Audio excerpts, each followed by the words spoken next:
السلام علیکم ورحمۃ اللہ تعالی وبرکاتہ۔ نحمده ونصلي ونسلم على رسوله الكريم،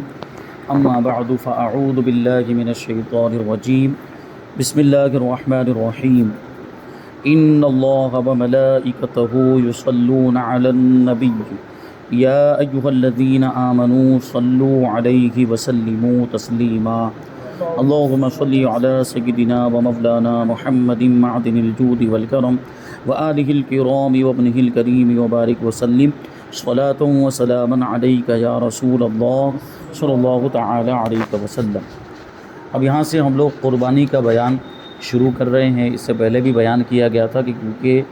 قربانی کے ایام آ رہے ہیں، اس لیے قربانی کے مسائل ہم لوگ جان لیں تو اچھا رہے گا، ہم خود بھی عمل کر سکیں گے اور دوسروں کو بھی بتا سکیں گے۔ تو قربانی کا تعلق چونکہ جانوروں سے ہوتا ہے، جانوروں کو اس میں قربان کیا جاتا ہے، ذبح کیا جاتا ہے۔ اگرچہ 3 قسم کے ہی جانور ہوتے ہیں جن کی قربانی کی جا سکتی ہے، لیکن ہمارے لیے مسلمان ہونے کے ناطے یہ بات جاننا ضروری ہے کہ کون سے جانور حلال ہیں اور کون سے جانور حرام ہیں۔ اس لیے سب سے پہلے یہ بات بتائیں گے کہ کون سے جانور کھا سکتے ہیں، ان کا گوشت کھا سکتے ہیں، اور کون سے جانور اور کون سے پرندوں کا گوشت نہیں کھا سکتے، وہ حرام ہے۔ تو اسی وجہ سے حلال اور حرام جانوروں کا بیان یہاں سے شروع کر رہے ہیں، بہت ہی اہم ہے اور دلچسپی سے خالی نہیں، کیوں ہماری معلومات میں اضافہ ہوگا، جانوروں کے بارے میں پتہ چلے گا کہ کون سے جانور کو ہم کھا سکتے ہیں اور کون سے جانور کو نہیں کھا سکتے۔ فرماتے ہیں بعض جانوروں کے کھانے سے شریعت نے منع کیا ہے، تو اس میں کیا حکمت ہے؟ گوشت یا جو کچھ غذا کھائی جاتی ہے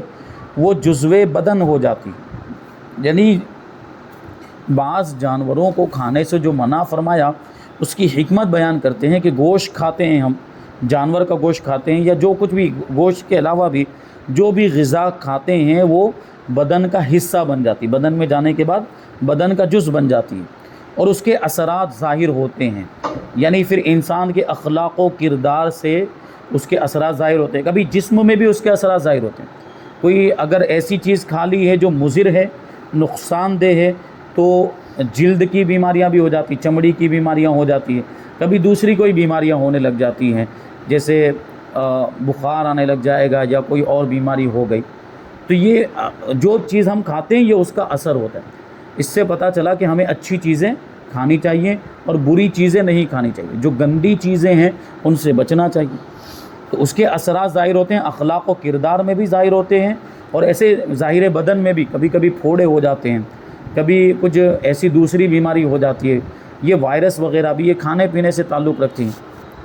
اور چونکہ بعض جانوروں میں مذموم صفات پائی جاتی، یعنی بری صفات پائی جاتی بعض جانوروں کے اندر، ان جانوروں کے کھانے میں اندیشہ ہے کہ انسان بھی ان بری صفتوں کے ساتھ متصف ہو جائے، یعنی پھر وہ جانور کی صفت انسان کے اندر آ جائے، لہٰذا انسان کو ان کے کھانے سے منع کیا گیا۔ برے جانوروں کے گوشت کو کھانے سے منع کرنے کی ایک حکمت یہ بھی ہے۔ جانوروں کے حرام ہونے میں قاعدہ کلیہ کیا ہے، یعنی کون سے جانور حرام ہیں، کہ ایسا کچھ قاعدہ بتا دیا جائے کہ وہ قاعدہ جب ہمارے ذہن میں رہے تو ہمارے سامنے اگر کوئی نیا جانور ہو، جو جانور ہم عام طور پر کھاتے ہیں جیسے گائے ہے، بھینس ہے، بکرا ہے، مرغا ہے، یہ تو ہم کھاتے ہیں، ہم کو معلوم ہے کہ اس کا گوشت حلال ہے، لیکن کب اس کو شرعی طور پر جب ذبح کیا گیا ہو تب، یہ حلال جانوروں کو بھی اگر شرعی طور پر ذبح نہ کیا گیا ہو تو ان کا کھانا بھی حلال نہیں رہتا، یعنی بسم اللہ اللہ اکبر کہہ کر کوئی سنی صحیح العقیدہ ذبح کرے تب ان کا کھانا حلال ہوتا ہے۔ اگر کسی کافر نے ذبح کیا تو ہم اس کو نہیں کھا سکتے، یا بسم اللہ نہیں پڑھا گیا، اس کے اوپر اللہ کا نام نہیں لیا گیا، تب بھی اس کو نہیں کھا سکتے۔ یہاں بات چل رہی شرعی طور پر ذبح کیا گیا ہو، بہرحال حلال ہونے کی بات چل رہی ہے، تو کوئی قاعدہ ایسا ہو کہ جس سے ہم جان لیں، کوئی نیا جانور ہمارے سامنے آ جائے تو ہم اس میں غور و فکر کریں کہ اس کا گوشت حلال ہے یا حرام۔ تو جواب دیتے ہیں کیلے والا، یعنی نوکیلے دانتوں والا جانور جو کیلے سے یعنی نوکیلے دانتوں سے شکار کرتا ہو وہ حرام ہے۔ تو اب ہم اس پہ اندازہ لگا سکتے ہیں کہ جو بھی جانور اپنے دانتوں سے شکار کرتا ہے، جیسے شیر ہے، شیر اپنے دانتوں سے شکار کرتا ہے ہرن وغیرہ کا، تو شیر حرام۔ کتا بھی اپنے دانتوں سے شکار کرتا ہے تو کتا بھی حرام ہو گیا۔ بھیڑیا بھی اپنے دانتوں سے شکار کرتا ہے، چیتا بھی اپنے دانتوں سے، تو جو بھی جانور ایسا ہوگا جو اپنے دانتوں سے شکار کرتا ہوگا، چیڑ پھاڑ کرنے والا جانور، درندہ جانور، وہ حرام۔